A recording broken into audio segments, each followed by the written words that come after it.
El tema de la adoración es muy polémico, ¿no? Todos tenemos a veces un concepto propio de qué es adoración, que bien, que si está bien, que si está mal. Y la verdad, pues así como en general el cristianismo hemos caído en una crisis el día de hoy, hay una crisis en las iglesias, en la mayoría, y base de eso, esa crisis es por la adoración que tenemos.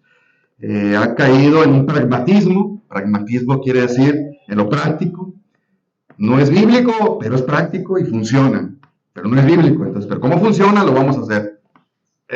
No precisamente, es válido. O hay un egocentrismo y los cultos son enfocados en el ser humano y no tanto en Dios. Fíjate tú, ¿no? Entonces, en algunos, no en todas las iglesias, ¿no? A veces el interés se ha enfocado más por las necesidades personales de los no cristianos en muchas iglesias y han transformado radicalmente sus cultos dominicales. Para ellos casi cualquier cosa es válida. Música secular contemporánea, parodias, presentaciones audiovisuales. Hay gente que está en contra de esto que hago yo, pero no hablo de esto precisamente, sino proyectar ciertos videos para entretener a las personas, comedias, bailes, actos de magia o cualquier otra cosa al parecer, excepto la predicación expositiva fiel de la palabra que te lleva a la oración reverente a Dios. A veces se ha caído en esos excesos, a veces, en algunas iglesias, ¿verdad? Convertir el culto de oración en un ridículo circo de entretenimiento evangelio inevitablemente resultará en restarle importancia a la adoración. Está fuerte, ¿verdad? Pero así es. La adoración, fíjate bien, no tiene cabida en un culto dirigido a entretener a los no cristianos. Hay gente que no está de acuerdo con eso que acabo de decir, ¿eh? Y hacerlos sentir cómodos y no amenazados. Hay mucha gente que no está. Gente que cree que el culto es para los visitas, el culto es para los inconversos. No es cierto, ¿verdad? Puesto que esta, o sea, la adoración debe florecer estando centrada en Dios. La adoración no florece en un ambiente antropocéntrico. ¿Qué quiere decir antropocéntrico? El hombre es el centro. El hombre no debe ser el centro del culto, aunque sea el inconverso. Es que se lo queremos salvar. No es así.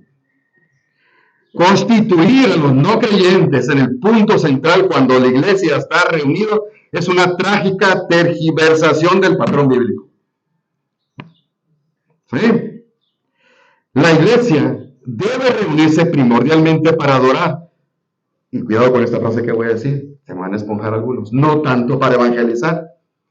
Debemos evangelizar en los cultos, sí, pero no es nuestra prioridad. ¿Sí? La prioridad es adorar, edificar y evangelizar. Así en esas tres extensiones.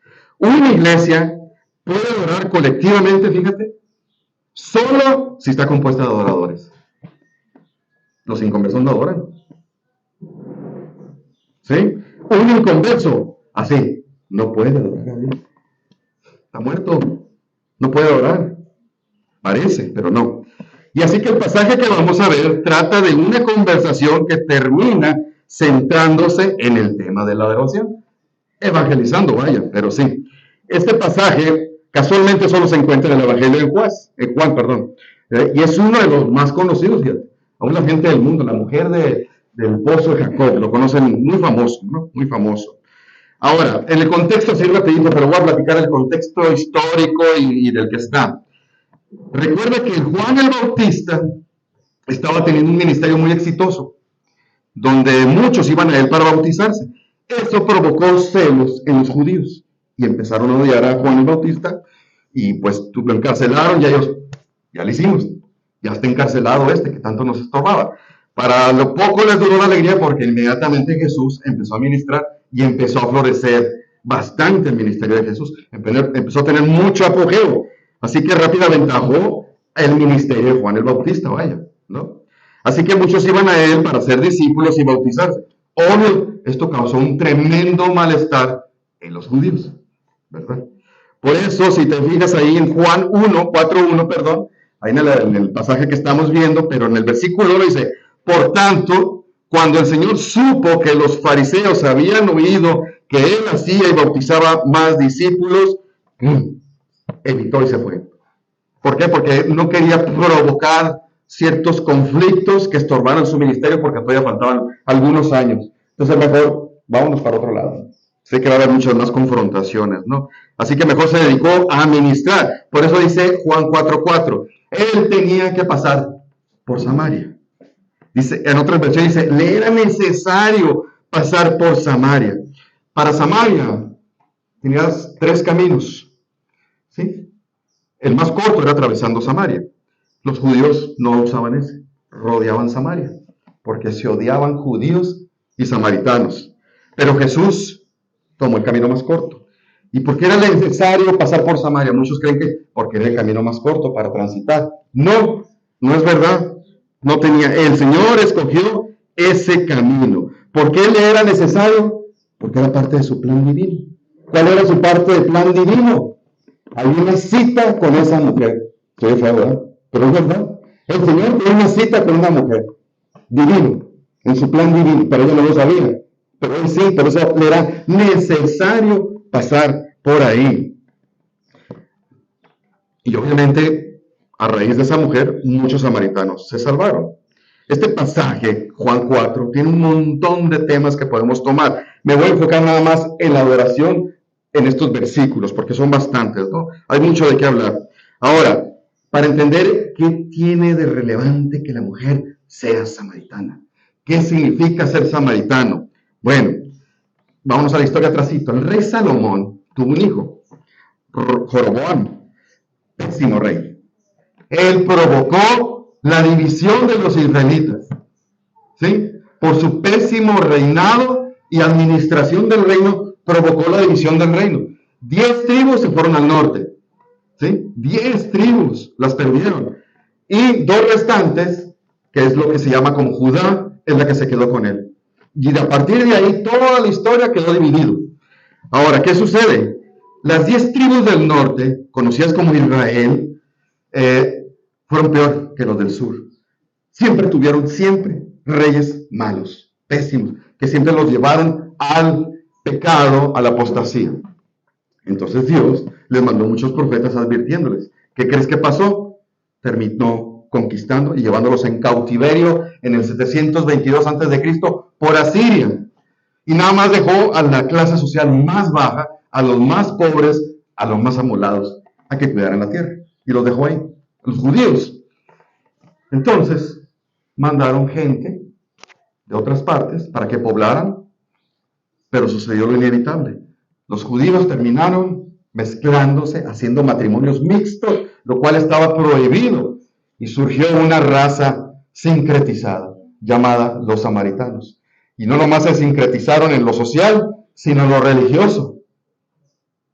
Y eso fue gravísimo. A partir de ahí, cuando se cumplen los 70 años de cautiverio y regresan los israelitas del cautiverio para repoblar ahora sí Jerusalén y levantar los muros y el templo, los samaritanos se ofrecieron a ayudar y los judíos le dijeron, no, porque tú eres mixto, eres impuro, no queremos ayuda tuya.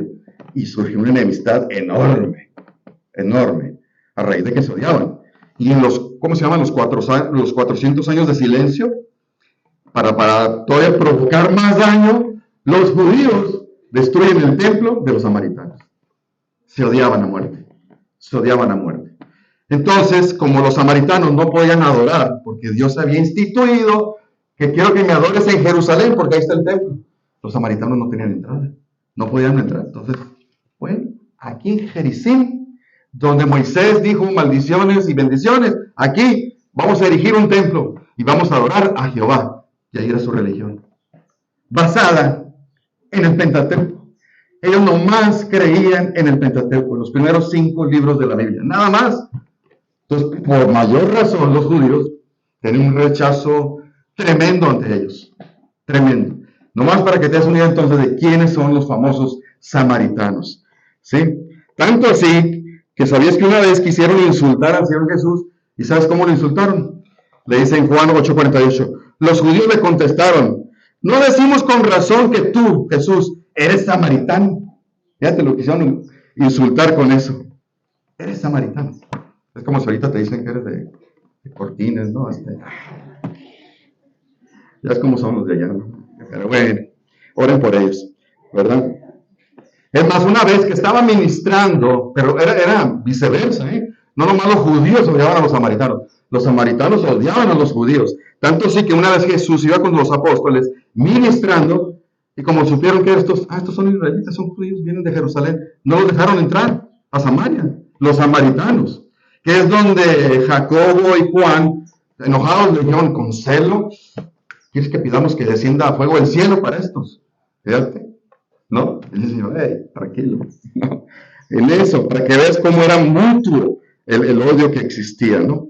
Bueno, entonces Jesús, volviendo al tema, quería, necesitaba, deseaba pasar a Samaria. ¿Por qué? Porque había una persona con la que tenía una cita divina. Como un día sucedió con varios de nosotros. Así se llama cuando es la salvación, viene en la Biblia. Visitación. Un día fuimos visitados por el Señor Jesús, pero nosotros no lo sabíamos. Ah, pues así es lo mismo. Es lo mismo, casualmente, ¿verdad? Ahora, dice la historia que esta mujer venía sola a sacar agua. ¿Cómo va una mujer sola? Pues se me movió aquí. ¿Por qué? Estaba él ahí en el pozo cansado, la humanidad, resaltando la humanidad, y era como a la hora sexta. Acuérdate que el calendario y el horario judío es diferente al nuestro. La hora sexta, ¿cuál es? Las 12 de mediodía. ¿Quién va a sacar agua en mediodía? Solo. Las mujeres judías se acostumbraban a ir en grupos para cubrirse, protegerse, y lo hacían muy temprano o ya tardecito, que es la hora fresca. Es lo más lógico. ¿Por qué iba a las 12 de mediodía y sola esta mujer? ¿Por qué crees? Era una paria, era una rechazada social, era una mujer con pésimo testimonio moral. Entonces la sociedad judía la tenía en rechazo, por lo tanto la pobre tenía que ir sola. Si te fijas en el Evangelio de Juan, es muy inteligente, él acomoda los sucesos, no tanto cronológicamente. Antes de este versículo, ¿te acuerdas cuál está? Nicodemo, el gran dirigente y teólogo, se acerca a Jesús de noche, ¿no? Y Jesús le habla de la salvación y él, ¿cómo? Tengo que nacer de nuevo. Y 3 veces le dice Jesús, tienes que nacer de nuevo, es necesario si quieres ver el reino de Dios. Y el otro, todo un teólogo, un dirigente judío, no sabemos si se salvó. Y en el siguiente capítulo menciona a una mujer samaritana, ignorante, ¿sí? Con una religión pagana, falsa, que el Señor viene a salvarla, ¿no? Ahí vemos que no hay acepción de personas para Dios, ¿no? Vemos cómo lo acomoda adrede Juan en el Evangelio, ¿verdad? Entonces, era una mujer rechazada socialmente, eso es lo que deducimos por el contexto que nos está poniendo aquí Juan, ¿verdad? Entonces, vemos que los discípulos se fueron a comprar comida y él aprovecha y se queda. Un judío, varón, fiel, no habla con una mujer a solas, menos una samaritana.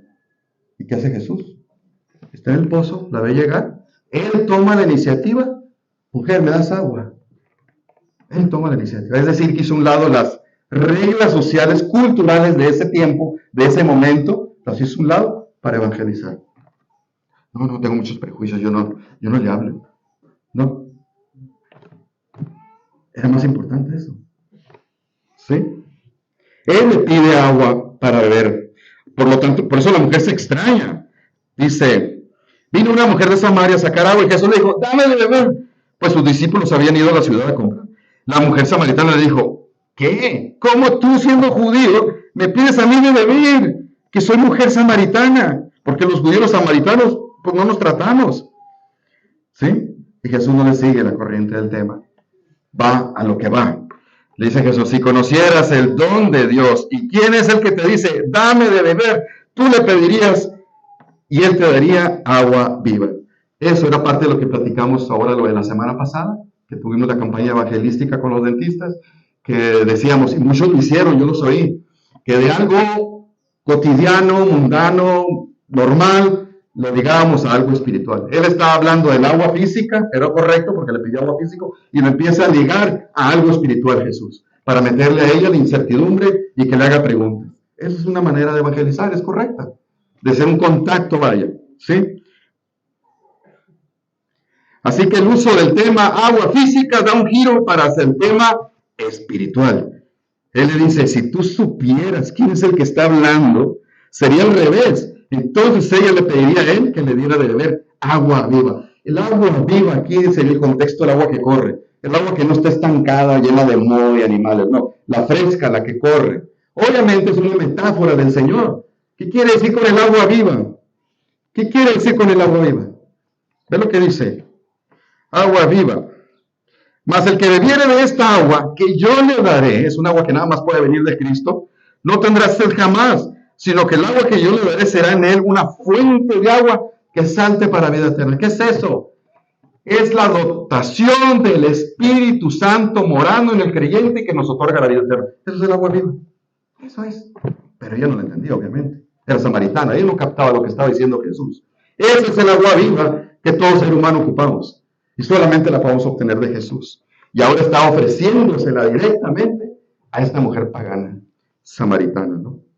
Y ella, de repente, no entiende, como siempre, porque le dice lo del agua viva, y la mujer no capta, así tipo Nicodemo. La mujer le dijo, Señor, no tienes de dónde sacarla. ¿Y el pozo es dónde? ¿Dónde vas a sacar esa agua viva? No captó en absoluto, ¿no? Es como cuando nosotros hablamos cosas espirituales y el inconverso que lo estás compartiendo nada más piensa en sí, voy a ir a la iglesia para que mi marido deje las drogas. Sí, voy a ir a la iglesia para que mi esposa me respete. O sea, no es malo, pero lo bajan todo a un nivel muy mundano, ¿me explico? Muy moral. No le dan importancia a lo espiritual porque no lo entienden, como esta mujer, no lo captan. No entienden lo del agua viva, no entienden lo de la vida eterna. No captan la importancia de la palabra. Ellos piensan en cuestiones morales, ¿no? Para que sea mejor persona, ¿no? Entonces ella no entiende, cambia el tema y empieza a hablar de los patriarcas, ¿no? Porque ese es el pozo de Jacob y muchos pasaron por ahí. Entonces empieza a tocar el tema de los patriarcas, ¿no? Porque es el padre de la nación judía, ¿no? Y Jesús le dice, no le sigue el tema sobre lo de Jacob, vuelve a tocar el tema del agua espiritual y le vuelve a responder en el versículo 13. Jesús le respondió, todo el que beba de esta agua volverá a tener sed, porque el que beba agua que yo le daré no tendrá sed jamás, sino que se convertirá en una fuente de agua que brota para vida eterna, ¿no? Entonces, sigue sin entender ella. ¿Qué crees que es lo que hace en el siguiente paso evangelístico? ¿Qué crees que hace? Es algo vital. Tocar la llaga en la conciencia. En la conciencia. Él empieza a hablarle de sus pecados. Mira cómo le dice. La mujer le dijo, dame esa agua, Señor, para que ya no tenga sed ni tenga que venir aquí a sacarla. No entendió. Jesús le dijo, mira, llama a tu marido. ¿No? Llama a tu marido y ven acá. Y le dice a la mujer, no tengo marido. Verdad a medias. Estaba mintiendo. Estaba ocultando su pecado. Dice, bien has dicho, no tengo marido, porque 5 maridos has tenido y el que tienes no es tu marido. Estás viviendo en fornicación. Pecadora. Uy, ¿cómo supo? ¿Cómo supo? Entonces ella dice, pues, ¿cómo puedes saber esa información si es judío? La única respuesta es un profeta, le dice. Eres un profeta. Le toca la llaga de la conciencia, ¿sí? Le revela la verdad de su vida, ¿sí? Entonces ella empieza a cambiar el tema y quiere hablar de religión. Obvio, no le conviene, así somos todos, ¿no? Cuando viene la oscuridad, nos escondemos. No queremos que en la luz salga nuestro pecado. Todos hacemos eso. Es parte de la naturaleza pecadora que todos tenemos, ¿no? Le dice ella, Señor, me parece que tú eres profeta. Nuestros padres adoraron en este monte. Y vosotros decís que en el monte Jerusalén, el lugar donde se ora. Y, bueno, vamos a detenernos aquí. Traigo 3 puntos. Esta era la introducción, me alargué un poquito. Quiero 3 puntos, nomás lo voy a ver muy rápido. Para que una adoración sea correcta, según el contexto de este pasaje, obvio de este pasaje, la adoración tiene que tener un conocimiento correcto.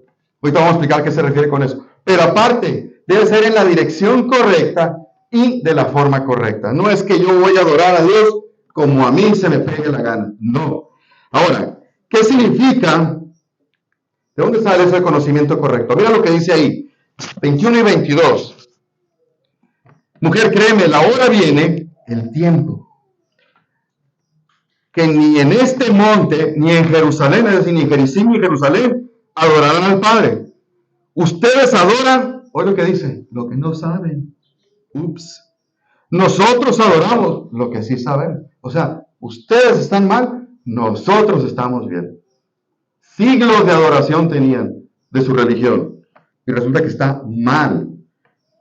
Porque la salvación viene de los judíos, no de acá. Tremendo. Gente, ¿qué baldazo de agua fría es eso? ¿Sí? Entonces, conocimiento. No dije, todos tienen que ir al seminario. No dije, todos tienen que ser expertos de teología. No, debe ser un conocimiento correcto, libre de distorsiones sobre las verdades esenciales. A eso nos referimos con conocimiento. ¿Sí? Es decir, para poder adorar a Dios, tiene que haber un conocimiento previo. Tiene que haber un conocimiento previo. Nadie puede adorar correctamente sin cierto conocimiento. Por ejemplo, para que veas qué confuso puede ser esto, los samaritanos adoraban a Jehová, pero erróneamente. Por lo tanto, el Señor rechazaba su adoración. No la recibían. ¿Me explico? Porque su conocimiento estaba mal. Ellos excluían el resto de la Biblia, nada más 5. No puedes hacer eso. No puedes seleccionar las partes que yo quiero de la Escritura. O es todo o es nada. Adoración con errores así no son aceptables para Dios. Nosotros no decidimos cómo vamos a adorar a Él. Él es el que nos dice. Por eso le digo, ustedes adoran lo que no conocen. Su adoración carecía de sustancia, por lo tanto era banal, inútil. Qué feo, ¿verdad? Qué fuerte es eso, ¿no? No estoy diciendo que eran falsos o hipócritas, sino que estaban equivocados en cómo pensaban en Dios. Por lo tanto, su adoración era rechazada. Dios no la recibía. ¿Te acuerdas? Mira, para reforzar este concepto, ¿te acuerdas del pasaje de Éxodo? Cuando ya pasan el Mar Rojo y llegan al monte Sinaí, sube Moisés, está 40 días, ¿qué hace el pueblo? Varón, necesitamos adorar a Dios, a Jehová. ¿Sabes qué? Hazte un becerro, porque es la influencia que traigo a Egipto. Hazte un becerro de oro y vamos a adorar a Jehová. Recibió la adoración el Señor, ¿verdad? ¿La recibió, verdad que sí? No, mató a 3,000 por ese detallito. Es decir, tienes que adorar a Jehová, pero en forma de becerro, y el Señor la rechazó. Porque no tenían el conocimiento, no aplicaron el conocimiento correcto. ¿Ves? Que es en base a cierto conocimiento. Si yo distorsiono ese conocimiento, Dios lo rechaza, la adoración. Es importante entender esto. Es importante. Es un pecado grave tratar de adorar a mi manera. ¿Sí?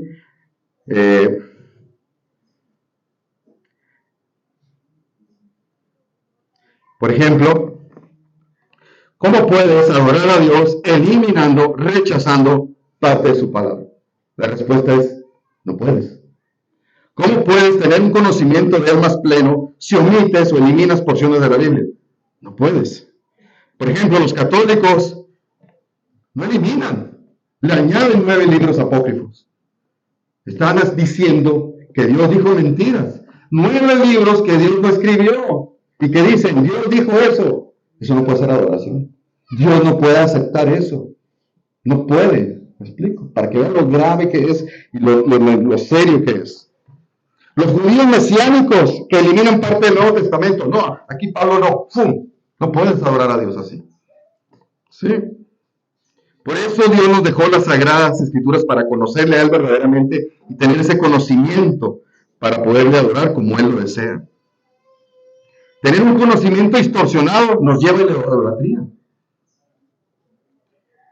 Por ejemplo, hablaba el otro día, los unitarios, que son muy famosos aquí, estamos rodeados de gente unitaria, ellos adoran a Dios Padre, ellos adoran a Jesús, ellos adoran al Espíritu Santo, usan la misma Biblia que nosotros, pero ¿sabías que la adoración de ellos es rechazada? Y dices tú, ¿pero por qué dices eso? Porque su Dios no es trinitario. No puedes. el Dios del Oriente es trinitario. Si tú le quitas ese atributo, ese Dios no es Dios, no existe. Fíjate qué tremendo es eso, qué fuerte. ¿Te acuerdas? Mira, espero que se entienda lo que estoy diciendo cuando hablo de conocimiento sobre Dios. Básicamente me estoy refiriendo a las personas que distorsionan deliberadamente las verdades esenciales o que deliberadamente rechazan ciertas doctrinas o partes de la Escritura.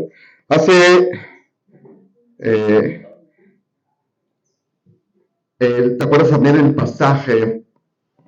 Apenas se instituye la adoración con el tabernáculo con Aarón, que era el sumo sacerdote. Resulta que él tenía 2 hijos y se les delegó ciertas tareas en el tabernáculo.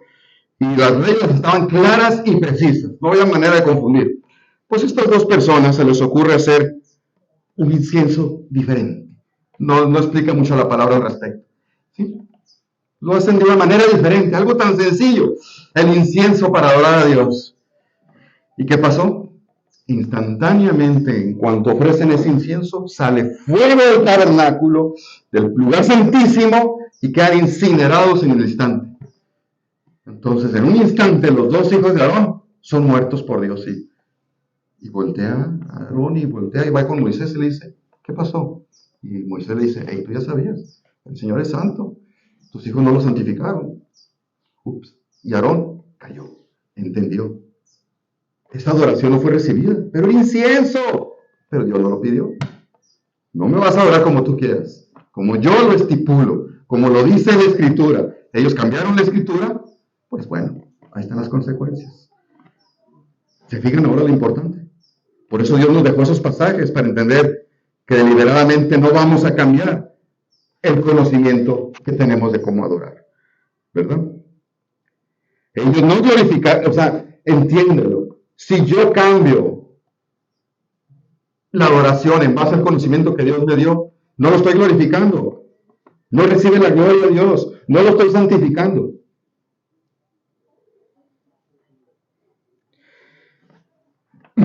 Hace muchos años sacó el pastor John MacArthur Fuego Extraño, el título, y se basaba en esto que acabo de decir, ¿sí? De Nadab y Abiú, los hijos de Aarón, que ofrecieron fuego extraño.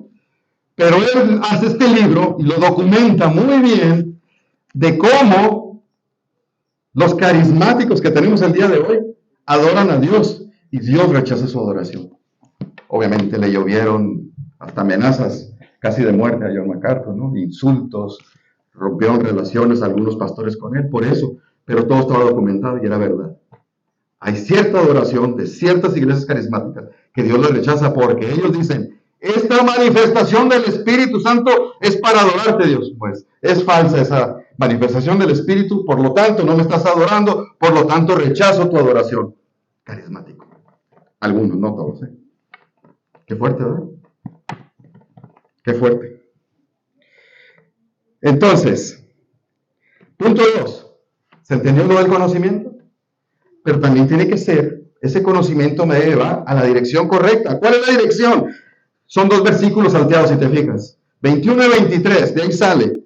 Jesús le dijo, mujer, créeme que te digo, la hora viene cuando ni en este monte ni allá van a adorar al Padre. ¿A quién dijo? Al Padre. Pero la hora viene, es decir, ya, viene el tiempo. ¿Cuándo es eso? ¿Cuándo es eso? Cuando Jesús muera y resucite. Cambió todo ahí. Ahí empezó el pacto nuevo. Dice, cuando los verdaderos adoradores adorarán al Padre. 2 veces hace énfasis en una dirección. ¿Dónde debe estar dirigida la adoración? Al Padre. Al Dios. En base, obvio, del conocimiento correcto. ¿Sí? Los católicos dicen que a María, obviamente dicen que al Padre y a Jesús, pero usan a María. Los musulmanes dicen que a Alá. Los budistas dicen que a Buda. Algunos del mundo liberales a la Madre Tierra, que le ponen nombre femenino, otros que a los astros, otros que a los santos. Pero el Señor Salvador nuestro dice, Padre. ¿Estamos? Es decir, con eso del tiempo, viene el tiempo, era que aún ni siquiera la religión judía que si hacía en Jerusalén, en el templo correcto, de la manera correcta, iba a ser aceptada. Ya, se iba a acabar la religión judía. Por eso en el año 70 el Señor, ¿qué hace? Les destruye el templo. Y nada más queda el famoso muro de los lamentos. Se acabó tu religión. A ver cómo me vas a adorar. Porque no pueden y no deben. Ahora la adoración es por medio de Cristo al Padre. Pero como ellos rechazan al Mesías, no pueden adorar al Padre aunque lo busquen. No pueden. No se puede. Ellos no pueden adorar a Dios. Es rechazada toda adoración de un judío. ¿Sí? Todo eso va a cambiar cuando Cristo resucitara, ¿no? El antiguo pacto, odre viejo, el nuevo pacto, odre nuevo. Todo eso, el velo se rompería.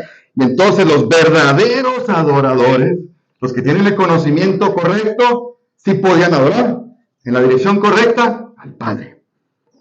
Los verdaderos, porque hay falsos, ¿verdad? Los que lo hacen mal. Por lo tanto, mi culto de adoración, en vez de enfocarme en el ser humano, en los invitados, es teocéntrico. Dios es el centro.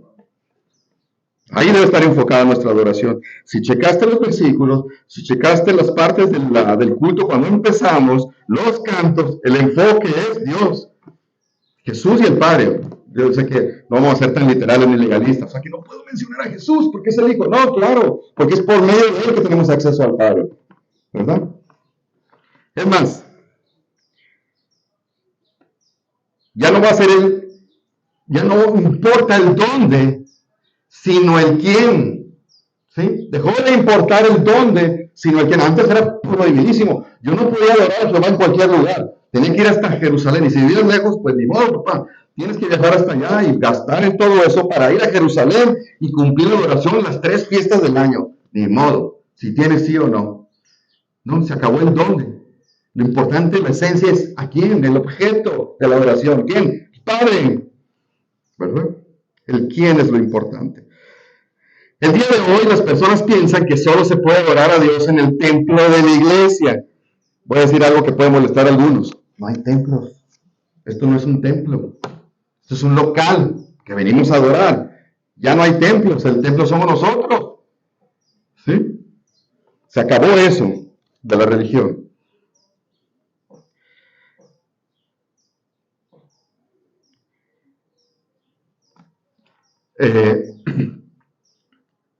¿Te acuerdas los discípulos le dicen al Señor Jesús, Señor, enséñame a orar?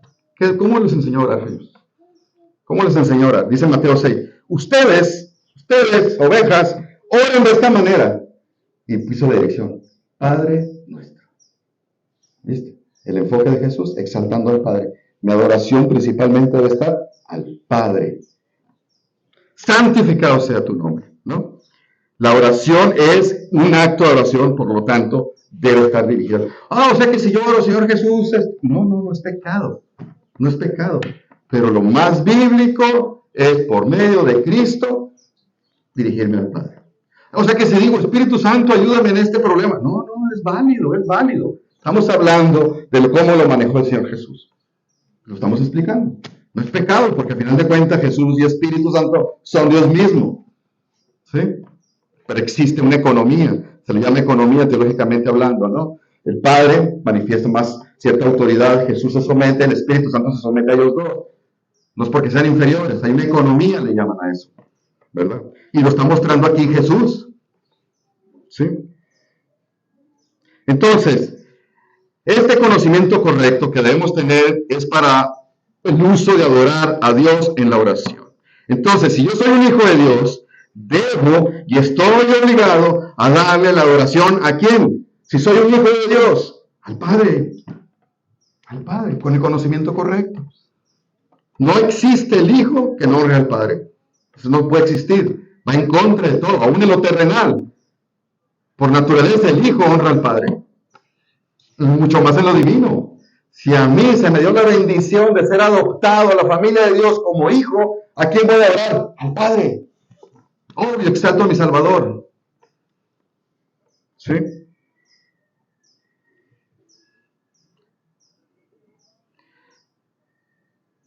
Punto 3. La adoración exige o demanda una forma correcta. ¿Qué quiere decir con esto? Aquí también nos salteamos unos versículos. Mira el 21, Jesús le dijo, mujer, cree lo que te digo, porque la hora viene, es decir, el tiempo, que viene que ni en este monte ni en Jerusalén ustedes adorarán al Padre. Es decir, ya no es el lugar, ahí incluye la forma. Luego 23. Pero la hora viene cuando los verdaderos adoradores van a adorar al Padre, ¿en qué? En espíritu y en verdad. Ahí está la forma. Porque ciertamente a los tales el Padre busca que lo adoren. El Padre está en busca de esos adoradores verdaderos. ¿Cuáles? Los que en forma, en espíritu y en verdad le adoran. Porque Dios es espíritu y los que lo adoran se les exige que sea en espíritu y en verdad. Ahora, ¿qué quiere decir esta forma? ¿Qué significa espíritu y en verdad? Ha habido mucha polémica al respecto. Tiene varias implicaciones. En primera instancia, espíritu está en minúscula. No se refiere al Espíritu Santo, se refiere a mi espíritu, al espíritu humano, mi alma, mi yo interno, yo. ¿Sí?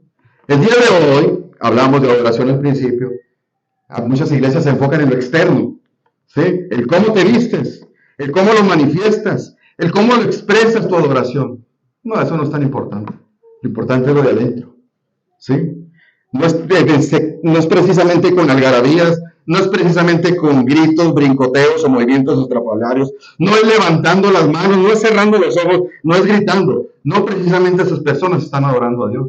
No precisamente, porque es en espíritu. Es en espíritu. Lo esencial es lo interno, en el espíritu, algo que surge de adentro hacia afuera, no tanto lo externo. El Salmo 103, versículo 1 dice, bendice, alma mía, lo interno, y bendiga todo mi ser, su santo nombre. Y ese ser, básicamente el enfoque es lo de adentro. La parte inmaterial mía tiene que adorar a Dios, porque lo externo, si lo adora o no, no importa, es esto. Lo importante es lo de adentro. Es decir, que si yo tengo el conocimiento correcto, como vimos el punto 1, y si yo me dejo llevar y guiar por ese conocimiento, debo guiarlo hacia el Padre, pero internamente con toda mi alma. Eso es lo que está explicando aquí. Obvio, yo entiendo que todos tenemos personalidades muy diferentes, ¿verdad? Cada quien manifiesta de manera muy diferente. Hay personas que son muy conservadoras, hay unas que son más abiertas, hay unas más serias, hay unas más alegres, más extrovertidas, más entusiastas.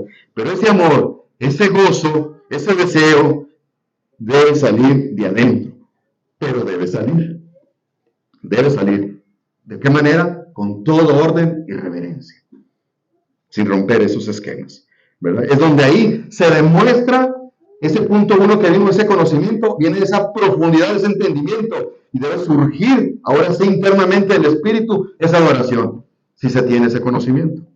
Por eso las personas que profundizan más en las Escrituras y que entienden más el carácter de Dios, tienen ese conocimiento más pleno, se supone que su adoración surge mayor. Se supone. ¿Sí? Ahora, debo aclarar algo. Si tú te sientes bien o crees, para ti te satisface más que para adorar a Dios tienes que levantar las manos, cerrar los ojos, hincarte, yo no tengo ningún problema. Pero si tú enseñas que para adorar a Dios, como en una ocasión me pasó, de una persona que para adorar a Dios tienes que hacer eso, estás cayendo mal. Estás haciendo lo incorrecto que la Biblia lo enseña. Hay libertad en el adorar, pero no puedes exigir eso porque la Biblia no lo enseña, porque la oración es en espíritu y en verdad. ¿Sí? Imagínate que yo sea cuadrapléjico y mi cerebro esté bien. ¿No puedo adorar a Dios? ¿No puedo levantar las manos? ¿No puedo mover los pies? No. ¿Sí?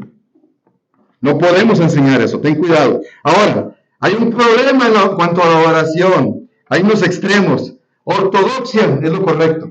Se supone que las iglesias como nosotros, que hasta nos autonombramos iglesia bíblica, porque cuando te autonombras como iglesia bíblica, estás diciéndole a la gente, esta iglesia se basa muy bien en la Biblia, somos bien bíblicos. Pues eso es peligroso decirlo, ¿verdad? Porque es más fácil que nos señalen. Bueno, las iglesias ortodoxas o bíblicas como nosotras, no estoy diciendo que nosotros seamos así, pero el problema que pasa con las iglesias de este tipo, ¿sabes qué pasa? Tenemos mucha verdad y poco espíritu. Entonces hay gente que nos acusa de que aquí son bien tristes. Somos bien tristes, no se ve el Espíritu Santo. Hay un enfriamiento, parecen muertas en su adoración, no manifiestan casi nada de emoción. Es lo que nos han dicho. Imagino que los que están aquí en la alabanza son los que nos ven las caras y ahí se ve, ellos sí pueden ver el gozo o que los labios se mueven nada más, ¿no? Parecemos mímica. Entonces, no sé, ellos lo pueden ver, yo no veo a nadie. Yo trato de enfocarme en la letra, trato, ¿no? Entonces, no digo que en las iglesias bíblicas estamos mal, no. Es una tendencia, tristemente, que las iglesias más correctas son las más frías. Si hablamos del conocimiento, ¿cómo es posible? Y el otro extremo, heterodoxia se llama, es que hay muy poca verdad y mucho espíritu, ¿sí? Y hay mucha emoción, pero confunden esa adoración sin la sustancia de la verdad y van a unos excesos. Hay unos excesos ahí que pueden caer en errores que Dios no acepta. ¿Me explico? Son los dos extremos, no tenemos que hacer eso. Si nosotros ya entendemos la verdad, ¿por qué no somos entusiastas sin caer en el exceso, sino lo correcto? Sino lo correcto.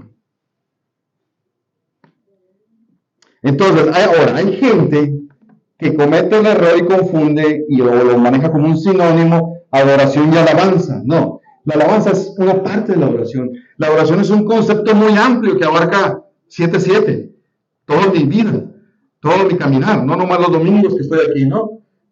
Entonces, hay veces que confunde. Adoración es mostrar todos mis respetos, mi veneración y honra a Dios. ¿Y cómo lo demuestro? Por ejemplo, el culto, los cantos. ¿Son bíblicos? O son, hay gente, por ejemplo, la gente que viene del otro extremo, no les gustan nuestros cantos, porque tienen demasiada sustancia, dicen ellos. Y ellos quieren algo que se sienta, pues. Quiero que hable algo de mí, de que yo era un pecador, era una cochinada, y que Dios me levantó y quiero sentirme vivo. ¿Me entiendes? Porque no les satisface que los cantos hablen del atributo de Dios. Eso está muy teológico. Me indigestan, dicen algunos. No, es lo correcto. Entonces, una manera de checar cómo está la oración en mi iglesia es cómo están los cantos. ¿Son bíblicos? ¿Están basados en la palabra? Hace muchos años una persona me dijo, hermano, ¿por qué no metemos el canto de la gloria de Dios? Y yo, pues, está bien bonito el título. Y ya lo oí y está bien bonita la canción, pero no tiene nada de bíblico. De hecho, menciona hasta casi tipo de giros, ¿no? Es el de voy a quemarlo aquí, ¿no? Ricardo Montaner.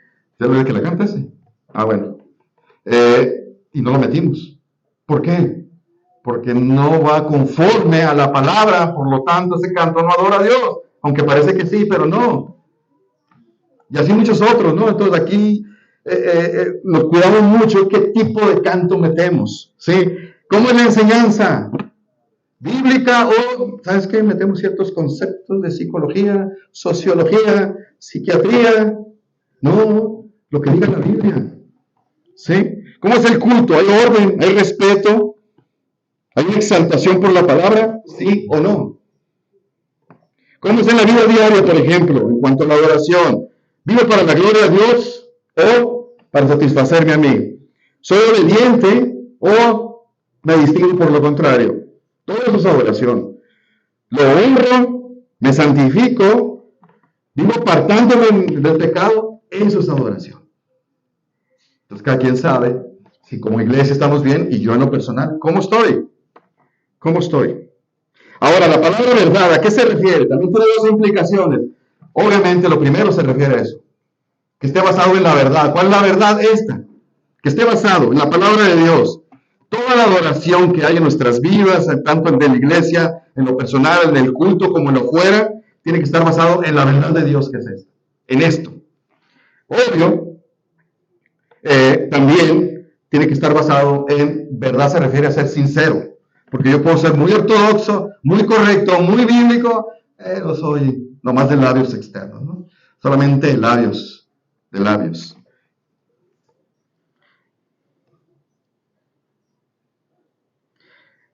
Ya para terminar, como siempre hago aplicaciones y aquí es donde el limoncito molesta en la herida. Si yo, hace poco de una iglesia que estábamos apoyando, prácticamente me pidieron que ya no fueran porque no les gustó la enseñanza, cómo debía ser la oración. Entonces, si tú tienes mujeres dirigiendo en el culto,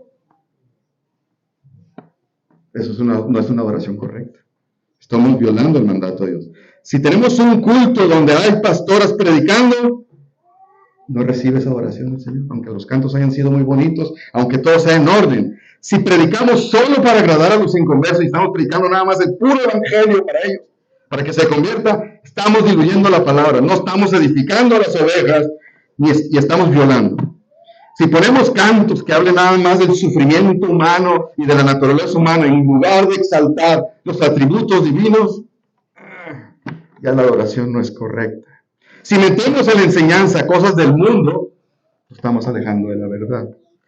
Si nosotros como pastores, por ejemplo, hacemos una boda aquí de un inconverso con un creyente, aunque el culto haya estado muy bien, ya no es adoración. ¿Sí? Y así una serie de cosas, hay muchísimos ejemplos, ¿no? Todo eso sería alejarse de la verdad. Por lo tanto, deja de ser la adoración correcta. Ya no es una adoración. Por eso es muy delicado el modificar o alterar lo que el Señor dijo. Entonces, ahora, hay otra cosa implícita ahí, en adorar en espíritu y en verdad. Nadie puede adorar en espíritu y en verdad sin el Espíritu Santo.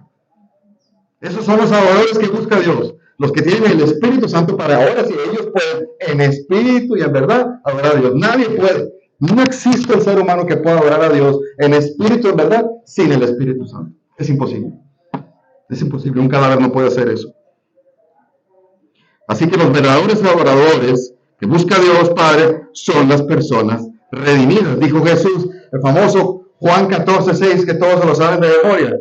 Yo soy el camino. Está bien. Yo soy el camino, soy la verdad y soy la vida. ¿Pero qué dijo la dirección correcta? Nadie viene al Padre si no es por mí. Ahí está. Ese es el conocimiento correcto y la dirección correcta. ¿Te fijas? Entonces, cuidemos que mi conocimiento sea el correcto y no alterarlo. Cuidemos que la dirección sea correcta y cuidemos nuestra forma que sea correcta para que la adoración sea recibida. Acuérdate en el pasaje en Mateo, el Evangelio en Mateo 6, donde el Señor hace una serie de censuras en actos de adoración. ¿Te acuerdas cómo era la oración? No seas como los hipócritas, le dice. O sea que estaban usando la adoración de manera hipócrita, sí. O sea, hay cosas tan sutiles, tan vitales, tan hermosas, que lo podemos hacer hipócritamente. Puedes cantar de labios para afuera. Puedes orar para que me vean y digan, qué espiritual es el hermano. Puedo ofrendar para que vean y digan, qué generoso es, mira, ofrendó. Eso es ser hipocresía. Esa adoración no la recibe Dios. Caín y Abel no recibió la adoración de Caín. Lo hizo de la manera incorrecta. Entonces, no toda adoración será bien recibida. Cuidémonos en eso, ¿verdad? Que el Señor nos ayude. Amén.